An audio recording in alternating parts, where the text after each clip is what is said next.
Y'all, I actually forgot that I could still play this episode. Hello everyone and welcome back to another video of mine. Today I'm back with Heaven's Secret Requiem Season 1 Episode 10, the finale. Y'all, I actually completely forgot that I still had to play Episode 10. It's a huge ass mess. I'm so sorry. But I'm gonna go on vacation on Sunday, and it's been such a hot ass mess. I've been preoccupied pretty heavily lately because of it, but I'm back. Let's see what this finale has in store for us. The sky is cut by a cross. Death looms over the city. All right, they want to kill my other man, Boris. Episode 10. A wolf in sheep's clothing. That. Never ever trust someone who is too kind. As if enchanted, I gazed at the sparkling solar halo. The radiance from the false suns merged into one form resembling a cross. Yo, this is actually petrifying. Like, imagine looking into the sky and you see, just to put an example out there, you, see the devil's sign. Or I think 999 is, no, 666 is the devil's number. Imagine looking into the sky and you see 666. No, bye.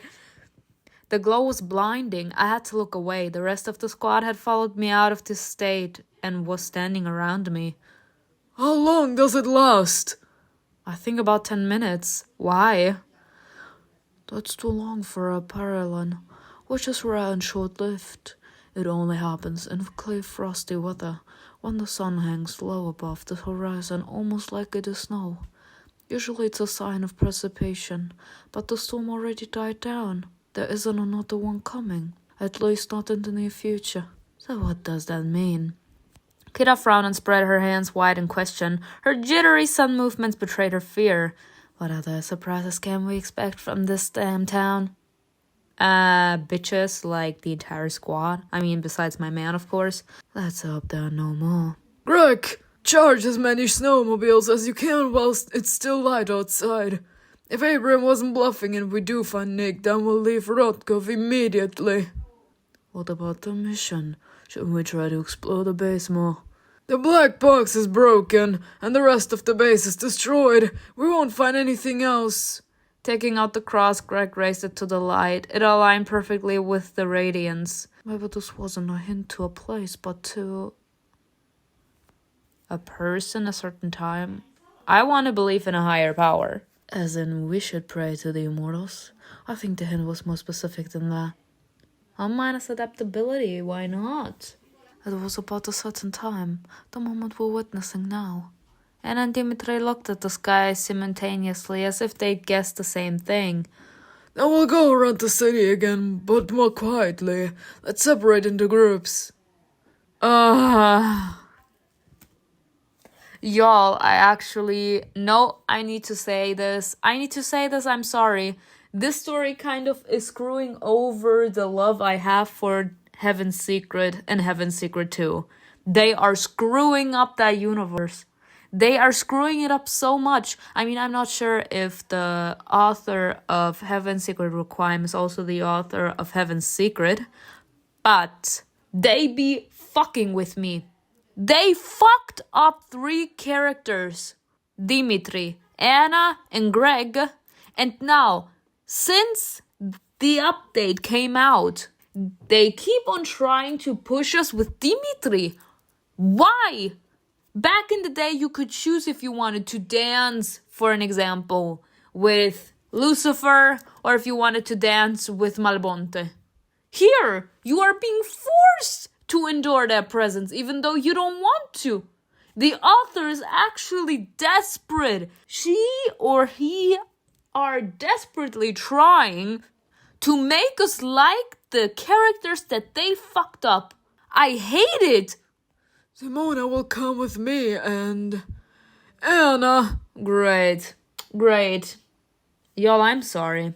There are the biggest bitches in the land. I would have even preferred to go with Greg than with these two bitches. The rest split into groups as you like. I noticed CAIN standing behind everyone, his white silhouette almost merging with the snow. Pylon and Ania approached him from either side, nodding. CAIN spoke to them. Choose this side or disregard the ban. Ban? While you were away, the Immortals had earned themselves a bad reputation. Many people don't trust them, but in Rotkov, the majority of people actually hate them. They don't want them going into holy places. I looked at the Immortals again. The feathers on their wings fluttered in the wind. Y'all, I actually was thinking about the other two Immortals, though, because, like, CAIN is a main love interest, so he has been around, but the other two not. The feathers on their wings fluttered in the wind, but their faces and bodies remained motionless, almost stone-like. Creatures who literally descended from heaven were rejected by believers? What had they done? Ugh. Let's not question stupidity, girl. Like, the second you lose faith, you immediately blame the people that are believers, aka you blame the people that you used to believe in. Let's not provoke the locals. Wait in the square. Your help might be needed, so you should be close by. The general looked at the squad. We'll take the church. The rest of you go to the monastery and check out the cathedral next to it too. Take your weapons, then move out. Obeying the order, the squad went to their rooms and prepared to leave. I hate that we're being forced to endure their presence. Who said I want to have them in my hair? I went to my and Anna's room, closing the door behind me. Anna was tightening the straps on her shoulders and checking that everything was in order. I can't give you any weapons, sorry. I wasn't counting on it. I just wanted to change into something comfortable. Are you worried? No, I'm upset. Why do I have to endure your presence? I shrugged and opened the closet. Ooh. No, but are we seeing this? This is cute.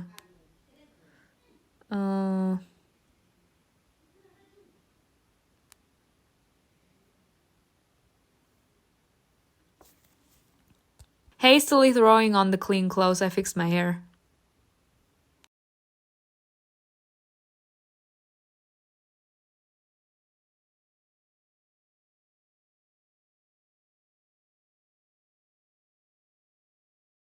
Taking a closer look at myself, I regretted that the knife I'd used at the base had been taken away after we got back. It would have been excellent for self-defense. Anna folded her arms and tilted her head thoughtfully. The clothes are starting to wear down. I'll have to look for new ones soon.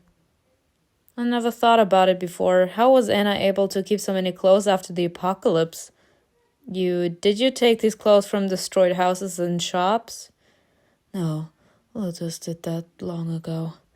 More often, people just rob places, and the most reckless among them venture into unprotected areas in search of profit. In most cases, they get infected and never return. If it's so dangerous, why do they do it? To survive. Some people might find it easier to risk their lives than to work honestly for the good of society. Just then we heard the general's bass voice calling everyone outside, and we hurried to the street. It actually fits the description of the general. His bass voice. The squad split up. The three of us went to the center of the square. The Immortals followed on the rooftops. The general didn't want the winged creatures to attract unnecessary attention. The winged creatures! I'm about to fucking kill every single one of them. He's not a weak creature.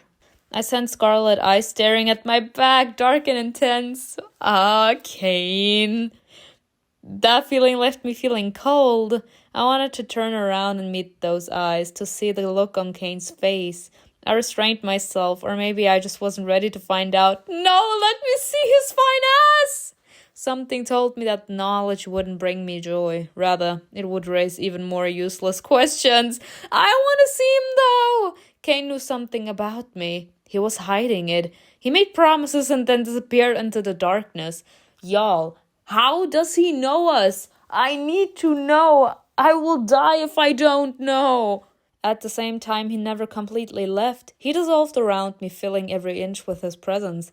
There was no escaping thinking about him. And while Cain's smile could be soft, his red eyes inspired fear and made me nervous. In his every word and action, I expected there to be a catch.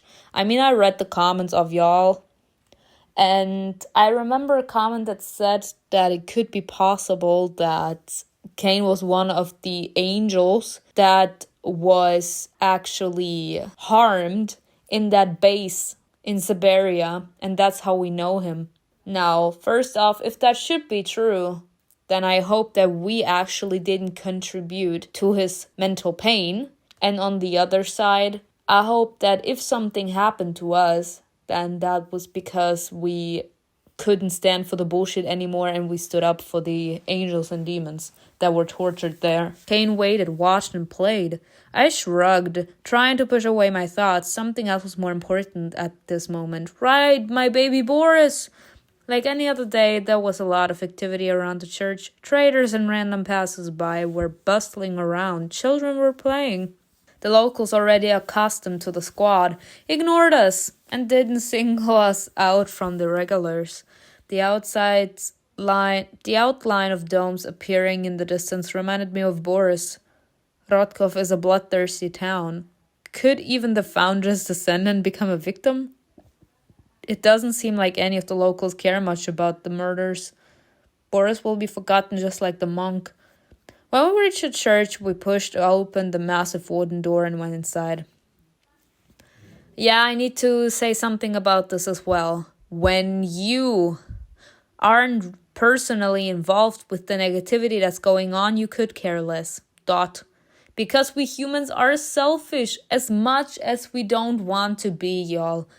And I'm gonna have to jump in that boat myself because it is the truth. As much as we're trying to be like the better person, if that makes sense, and we always try to inspire good, we're 50-50. And in general, we humans, considering that we're also taught what society has come to, we are all superficial and selfish in a specific aspect of our lives.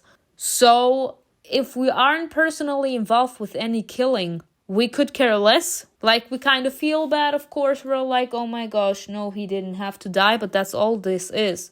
Like compassion. But we aren't really interested on what happened, why something happened, because we aren't really personally involved with it. It was empty, just like the general predicted. The room was filled with the stale aroma of incense. Ew, the poos don't take up much space in here. That's odd. I heard about Siberian churches from General Lloyd, but I'd never seen the inside of one. Everything feels fake. Everything is overly pretentious and pompous. Worldly possessions are meant to be unimportant, but the decorations in here scream otherwise. Not so. This is really strange. It'll take longer for the others to get to the monastery. Let's inspect the church while they're en route and wait to find out if anyone is there. I walked forward, looking at the drawings on the floor, walls and ceiling.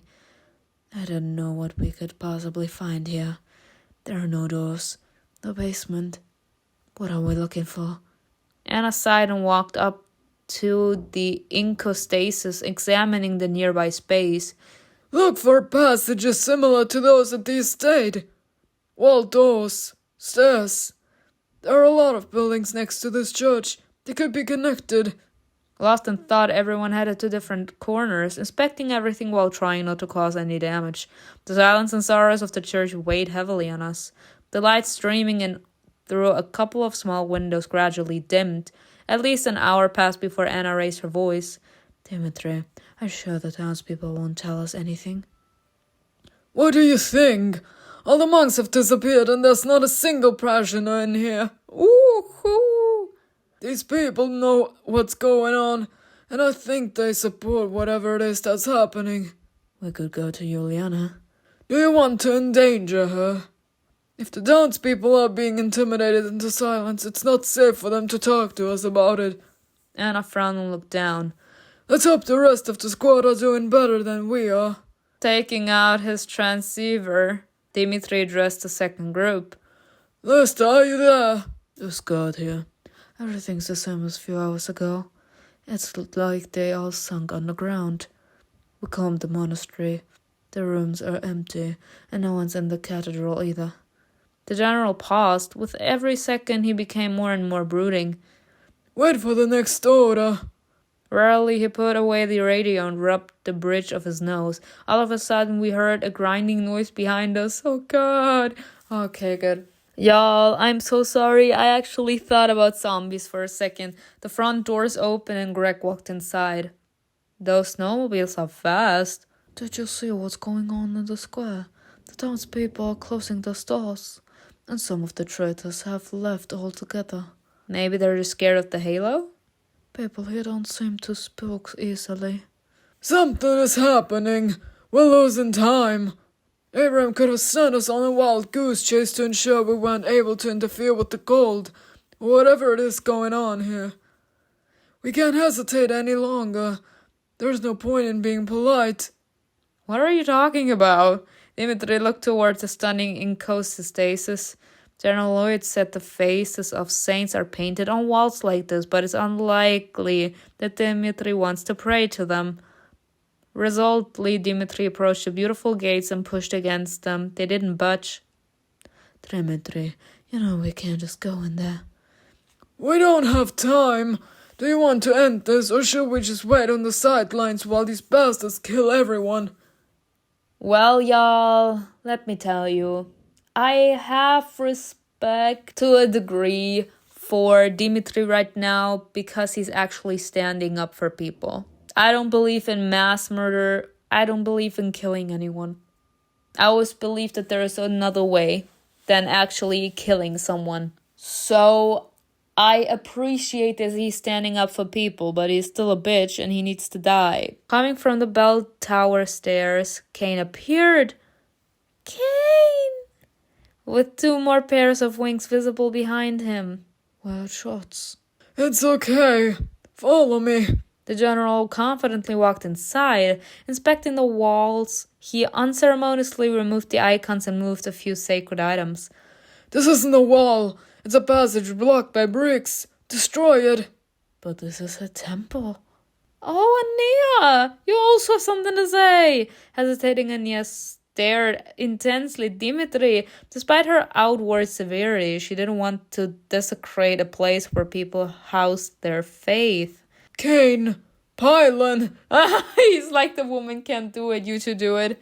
Using their immense strength, the immortals broke through the flimsy wall. The passage turned out to be a destroyed part of the annex leading to the refectory nearby.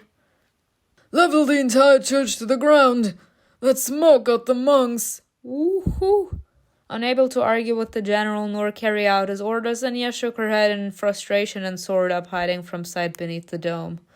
Dimitri, the townspeople may not be to blame. It's an order. I never accept the general's decision. Y'all, I fucking hate this. There is no way to say no. Look at the options. Support the general, accept the general's decision. You can't say fuck the general. Well, I'm Devil's Whisper, because if we can actually use our powers then to kill him, then yes. So be it. No one survives in this world without getting their hands dirty. Ooh. Time is short. While we're sparing some breaks and pain, people are dying. Before I could finish speaking, I felt very weak. The people in front of me began to blur, and an unpleasant burning sensation grew in my chest. Yeah, darkness. It constricted my lungs and I began to choke. It moved high like it wanted to penetrate my brain. Okay, y'all, just to put it out there. You can choose to be a goody two-shoes or you can choose to be a devil.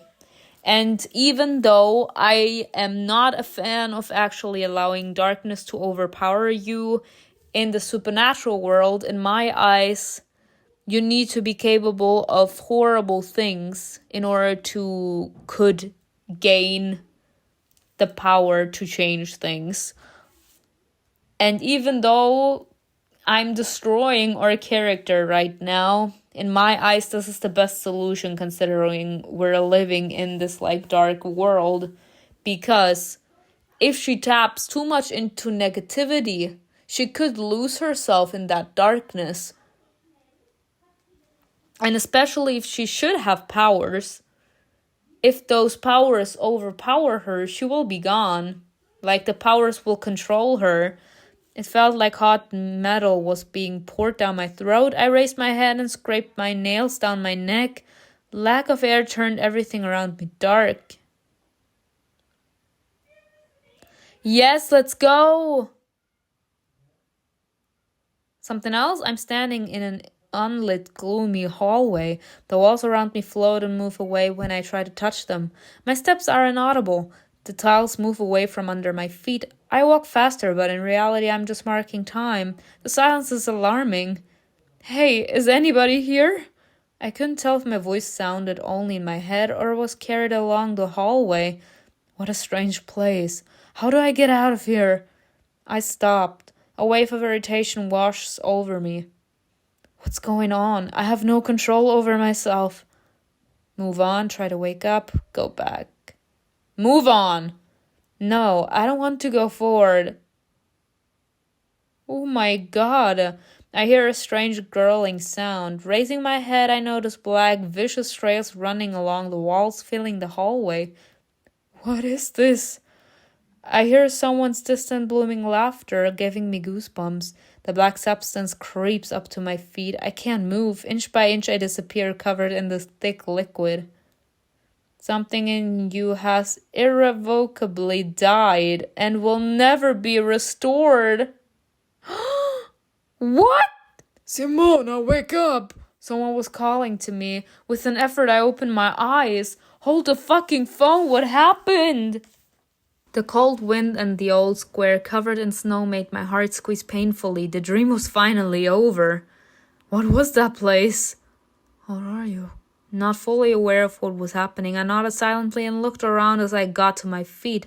We were by the fountain across from the church, where I'd lost consciousness. I guess they took me out to get some fresh air. Almost no one was left in the square. The stalls were closed and the carts with goods were covered and left near the houses. What happened with the passages? Did you manage to find anything? Not really. And what was there was definitely not pleasant. There were a couple of cells behind the walls. Whoever they held there, the place was disgusting. Apostates? Or one of our guys. Anyway, there's no one there now. We're back to square one. So now what? I keep thinking, why did Abraham send the cross? Yes, it indicates the time, but the hint is too vague. Maybe he wanted to point out that what we know for sure. Anna thoughtfully adjusted her glasses as I went to examine the abandoned passages to the monastery. Even though the sky was almost completely covered with clouds, the halo continued to shine. There was something unnatural and disturbing about it. The general ordered the second group to wait for us where they were, nearly running headed toward the exit.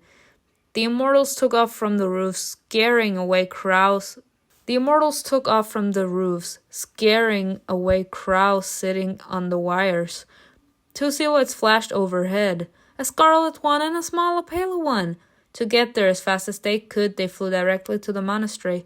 I glanced up and saw snow falling.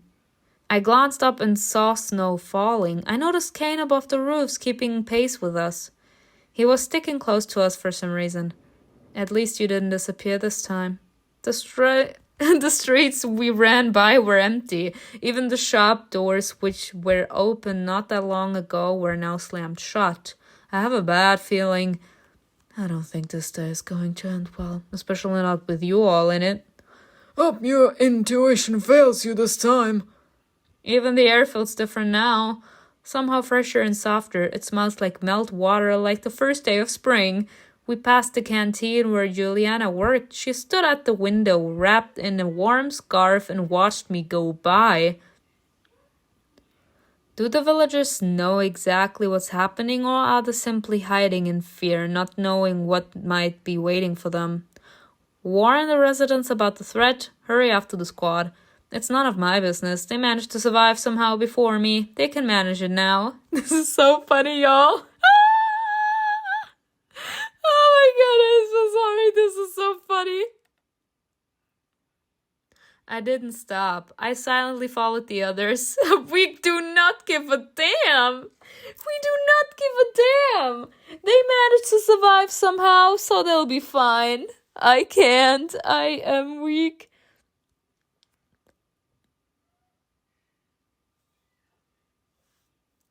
The rest of our squad was waiting at the passages. CAIN joined us when we reached the cemetery. He stood nearby, immersed in his own thoughts. Can we talk to him? Or do we always have to have bitch-ass Dimitri on our ass? Like, it's getting on my goddamn nerves. Like, girl, whoever you are that wrote this damn story, you cannot make someone like him after you fucked up their characters. It's your fault. You decided to put this in here. Now you have to accept that there will be people that are done with Anna, Greg, and Dimitri. Where did you feel the draft? Greg turned to Anna. She walked into the darkness of the passageway and closed her eyes, trying to remember it right. It came from here. I'm pointing at a stone wall. Is this another trick door? I shrugged, not knowing what to say to that. Thoughtfully, Lester suggested. I'll take a few people and inspect the walls. Maybe there's another way to get inside the part of the monastery. Dimitri nodded, and not taking his eyes off Pylon, who was sitting in the distance looking exhausted. What's wrong with him? What's wrong with him? It's been like this since we got to the monastery. He says it will pass. Weird. Keep an eye on him. And Nia nodded discreetly, stretching her lips into a thin line. At this rate, we'll be here till nightfall. I need to help Anna and Greg. I need to help Anna. I need to help Greg. Like I said, normally I would have to say fuck every single one of them. But on the other side, I hate Anna more than I hate Greg. Because in my eyes, at least, this man, even though, like I said, I hate him, and he lost the privileges of being another lover of mine, but he at least gave some sort of reason to why he thought that torturing us was a reason for him. And like I said, desperate times call for desperate measures. And I did analyze him and everything. He's still not forgiven in anything, but I like him more than I like Anna. Because back in the day, Anna had no fucking reason to just do whatever the general said. And she did it anyway. So I need to help Greg. We're gonna help him out. Walking around Kira, I went under the stone arches. Greg was examining the walls while Anna followed him with his flashlight. Simona, can you help? Yes, what should I do? Check the stones, feel the walls. If something's off, I think you'll notice. Standing next to Greg, I felt along the wall methodically, moving my hands over the cold, lumpy surface. How likely are we to find something? If I say chances are almost zero, will you stop trying? Yes. I think my motivation would really drop. Then it's not good for me to answer. Funny. Greg smiled slyly. I noticed that he had already examined most of the wall. Did you really need my help? It seems like you could have done this faster alone. Maybe, but I didn't want to watch you look for the farthest corner to hide in again. Actually, I approached you myself. And I took advantage of the moment. We worked well together. Okay, not them trying to. Bye. Your friendship with Greg has improved. When were we ever friends? Okay, he's a charmer, but he's still on my shit list, so no. No, you are not getting me, son. You are not getting me. I hate it. Y'all, I'm kind of caving for Greg. I fucking hate it. After some time, Lester returned with the rest of the squad without good news. They weren't able to find another entrance. Greg and Anna continued their search, painstakingly searching every inch of the passageway, and it bore fruit. Greg pulled out of the stone halfway out of the wall. It was part of a locking mechanism. General, there's a recess here shaped like a cross. Dimitri went to him. He placed the piece of silver jewelry in the slot Greg was pointing to. The cross fit perfectly. They heard a click and the stone fell out of the wall. A lever appeared behind it. I'm sorry? What is going on here? Consumed by curiosity, I stood nearby trying to see all that was happening. What the hell? Huh? We were here! Greg's and the general's white backs blocked the entire view. Anna also stood nearby, but didn't share my interest. Let's spin on the count of 3. Oh my god, the mechanism started moving. The floor trembled as dust rose around us. Isn't this like the hallway that we saw in our hallucination? The slab that the 4 of us stood on began to descend slowly. The soldiers continued turning the lever and we began descending deeper. An elevator shaft, so the draft wasn't coming from the wall. This explains a lot.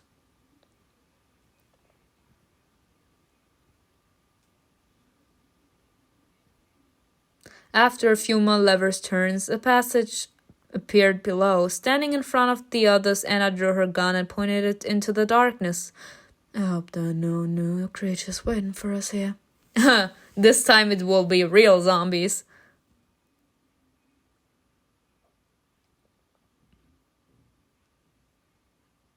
The lever turned a few more times before the slab hit the floor with a dull thud. We're here. But why are we here? That's the question here.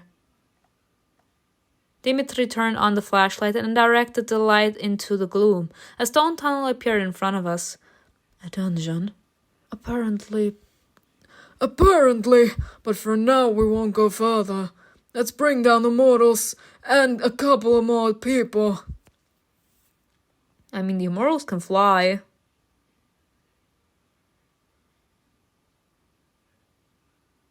Kira and Lester dropped the rope and rappelled down to us. The remaining soldiers were ordered to wait at the monastery in case we needed to retreat quickly.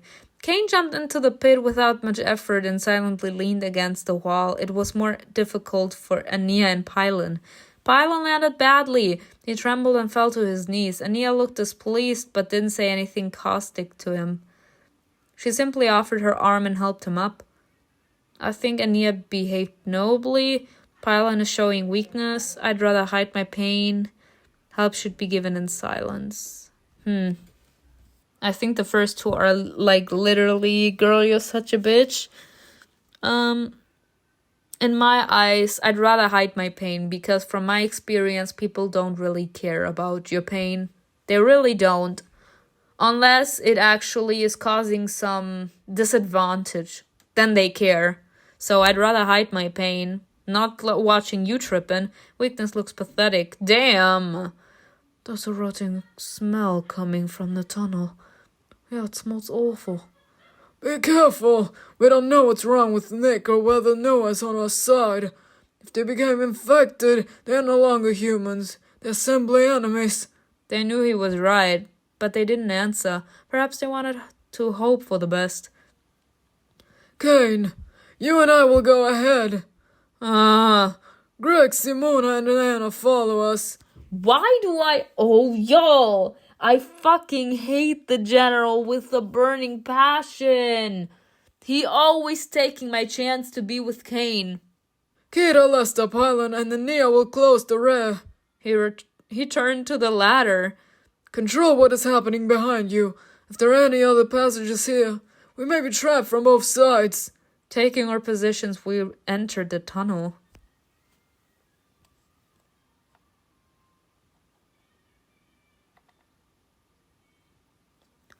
Almost immediately, everyone felt the oppressive silence of the dungeon. The walls pressed in on my consciousness. At some point, it seemed to me like they were rapidly closing in on me. I looked at Greg and Anna, but they didn't look scared. So I'm imagining things. It's easy to go crazy in a place like this. Hearing a sound, I turned around sharply. Kira looked at me in surprise. What? Me!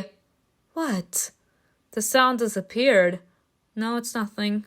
How strange. The longer we walked, the more disgusting the smell became. It was sticky, cloyly, bitter, and nauseating. Oh no.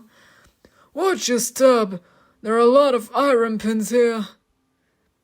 Now how can I stop thinking about what those are there for? The less you know, the better you sleep. Oh God. It was getting harder to breathe. The stale air mixed with the pungent stench made my head spin. A strange sound echoed through the tunnel again, followed by a dull thud. Everyone turned quickly. Pylon, drained of energy, had fallen to the floor. Sonny boy, what's the matter with you? And Nia crouched next to him, trying to help him up, but he tiredly slipped his hand out of her grip. Sweat appeared on his face. It was the first time I'd seen an immortal in such a state. Disgusting. Will you finally tell me what's wrong with you? Sonny boy, you don't give a fuck if he's alright or not, so why the fuck would he actually take the time to explain to you what's wrong with him? The demon was silent for a short time and then muttered through his teeth. I felt someone else's presence. It appeared shortly before the flight to the monastery. The closer we get, the stronger it becomes. It's suppressing my will, as if it wants to erase or absorb it. Now I can't even move. Such beastly power. This is the first time I've encountered something like this. Palin raised his head, trying to see the state of the other two immortals. CAIN looked at him contemptuously, and Nia was suspiciously quiet but didn't look exhausted. What's wrong, CAIN? What are you looking at? Your angels, it's easier for you. It has almost no effect on you. CAIN smiled wryly, his expression slightly pained. This is actually, this is like the prejudices that people have. Like, even though I'm not showing that I'm in pain, I could be in even more pain than you are. You just show it more. So people automatically think that you are just extremely expressive about your feelings. So people know that you are in pain. But people that don't say that they're in pain doesn't mean that they're not. They just, first off, maybe they're not the type of person to actually say that they're in pain. Or they just say, what good will it do me anyway if I tell you that I'm in pain? It won't change the difference. Actually, I feel someone's presence too. It presses, but then retreats. But if Pylon is the only one that's feeling bad, then wouldn't it have to be a very, very pure essence here? Because in my eyes, every mortal is endangered through the opposite force. A demon could be endangered because of an angel and their power. An angel could be murdered through the power of a demon. Something is stopping him, holding him back. If this demon can break into your world, Earth will suffer the same fate as heaven. Does this mean that we're doomed? The call completely the summon ritual. The call has begun to summon. I'm sorry. I have the feeling that I played this episode before. Wasn't this a similar scene in the last episode? The cult has begun the summoning ritual? Then we need to stop them from finishing it. Nia, CAIN, switch places. CAIN walked up to the demon and jerked him to his feet. He said, just get up, you little bitch. And Nia caught up with the general. Let's go. We had to speed up the pace several times until we were almost running through the tunnels. At some point, twigs began to crunch under our feet. Greg pointed the flashlight down. They turned out to be bones. And Nia abruptly halted. Stop. I hear voices ahead. Dimitri nodded and turned off the light. The others did the same. Holding his pistol in front of him, the general slowly stepped through the gloom. We slowed our pace, moving almost by touch. An echo brought snippets of conversations to us. He betrayed us. Shut up, he wouldn't. Then what are we doing here? Familiar voices. That's the novice and the worker who we saw in the camera shots at the ruins. A bone crunched under my foot. Damn! Aram. I hurt. Someone else whispered. They sounded very close. Then there was a stirring sound, and the tunnel was illuminated by a bright flash of light. that Daryl and Aeneas stood a few feet away from me. Their hands were covering the mouths of Joseph and Lydia, who were chained to the wall. Greg, who turned on his flashlight, pointed it at the opposite wall. Noah? What did they do to him? That's okay. He's still breathing. We need to get him out of here. He needs help fast. But how do we know that he's completely normal, you know? In my eyes, I'm seeing this like the zombies, ladies and gentlemen. If a zombie is affected, it needs time until they slowly lose their humanity. So, how do we know that he's not infected? It's okay. If he's lying here half dead and chained up, can we clear him of suspicion? Not yet. We'll find out everything when he wakes up. Inside the space, the smell reached its disgusting peak. Choking on it, I tried to lean on the wall, but it was greasy and my hand slipped. Pulling my hand away in disgust, I looked at my palm. It was smeared with a strange-smelling soot. Blood? It feels disgusting. There were mysterious black scraps lying next to the wall. I carefully pressed on one of them with my foot. Several thick larvae fell out of the holes. I'm going to throw up. Amen, sis. Kira turned away, barely holding back the urge to vomit. If Noah's here, then where's Nick? Let the man, sir. Dimitri looked at Joseph coldly. I'm warning you. If you try to scream, I'll break your neck. The novice nodded. Taking the opportunity to speak, he began to babble in a dry, lifeless voice. Abram is with them in the main hall. He locked us in here. Abram? Where's our guy? The short one. He followed Abram. He was able to somehow free himself. He said he would free us too, but he hasn't come back. Where did he go? Farther into the tunnels. Little asshole! Ooh! Now we have to follow him into the lines then. But he said to leave as soon as we find the prisoners. Dimitri, we can't leave him here. Unchain us and let us go. Dimitri covered the novice's mouth with his hand again. He bowed his head nervously, rubbing the bridge of his nose. This is what we'll do. Lester! Kira and Simona will carry Noah and these two to the surface. The others will come with me to get Nick. With immortals we have an advantage and we will use it. But if the situation gets tense, I won't put any of us in danger. We save Nick if possible. They're actually trying to pinpoint this man as a good leader now, y'all. They can all screw off. They actually can. Because we didn't see any of this. Now, ever since this update, every single second we spent with Dimitri. Because we need to see this man's humanity, right? This is ridiculous. Is that clear to everyone? Dimitri looked at Greg, who was clenching his jaw but didn't object. But I did. I need to see the ritual. It's connected to the book. That's obvious. And we obviously want to keep you alive. You little bitch, you actually think that I care if you actually give me permission. I'll keep back and won't get into the thick of it.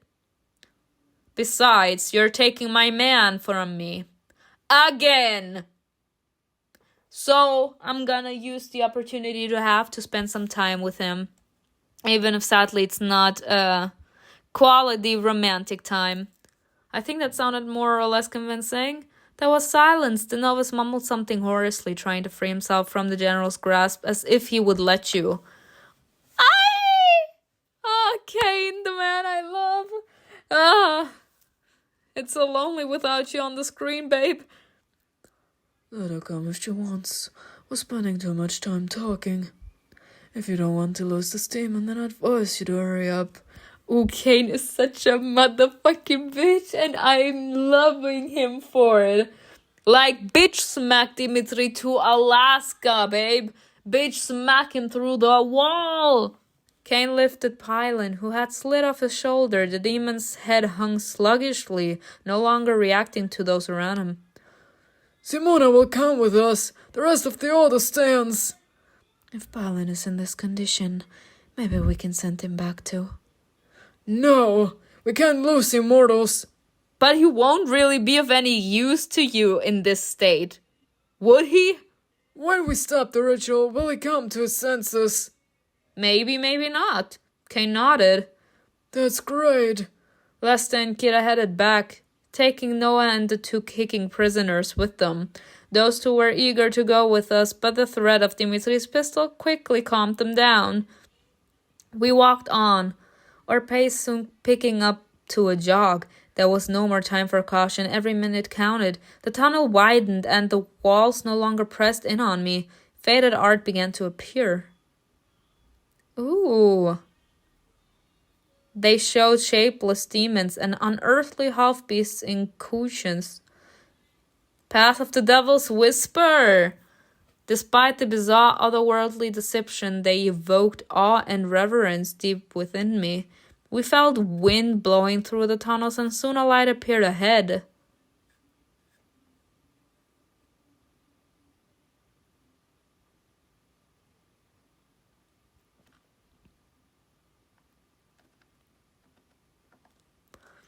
A huge ritual hall opened before us. It must have been located right below the monastery. An intoxicating aroma of church candles permeated the space, mixed with another suddenly familiar smell. Judging by the numbers, every cleric person from the city was gathered here. How haven't they noticed us? Are they frozen in prayer? No one's moving. Those monks froze to death. I walked closer. They were like ice sculptures. Their faces, even the open eyes of some, were covered with a thin, transparent crust. Next to each person lay a bowl. In one of them I saw transparent red drops. I was starting to piece together what that familiar smell was. Don't forget, our goal is to find Nick. Making our way through the rows of snowy figures, we reached the very center. Abraham stood in a circle of demonic drawings. He held a knife in his hand. Its blade rested on Boris Romanov's neck. My babe! How did you get here? Behind them lay Nick. He was breathing, but unconscious. Realizing things were taking a serious turn, CAIN threw Pylon at Nia and rushed forward to catch up with Dimitri and Greg. And I were left behind. Don't come any closer.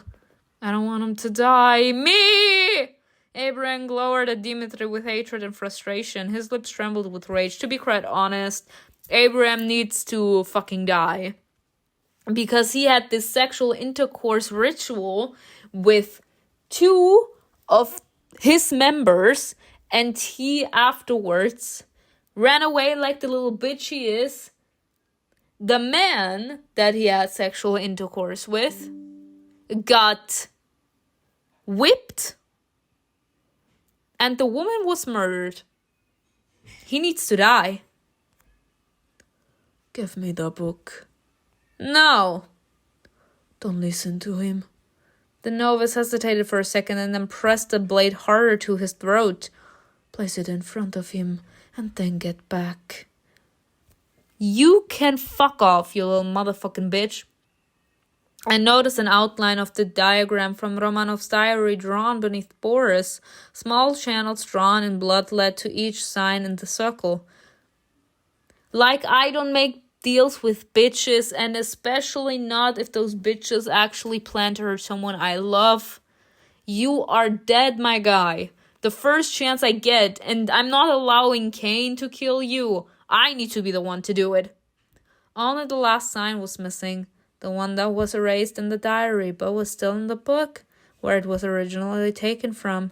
Before making the final sacrifice, the cult needs to know the symbol. Run. Block the way back with stones and he'll be trapped. Boris addressed me, not the general, not an immortal, but me, the most recent addition to the squad, because he knows he can trust us. But why? Because he knows he can trust us. There was only one answer. Because he knows that I'll understand him, that I'd have the book, that I'll make the right decision. He knows I have the book? I mean, we talked to him about it, or not? Am I seeing it wrong? He's absolutely sure of it. Ooh, adaptability. That's why he's forcing this hard choice on me instead of someone else. He's telling me to leave him here, but he knows I won't do that. Now it's clear what all his courtesy was about. Boris did everything so that in the end I would want to save him.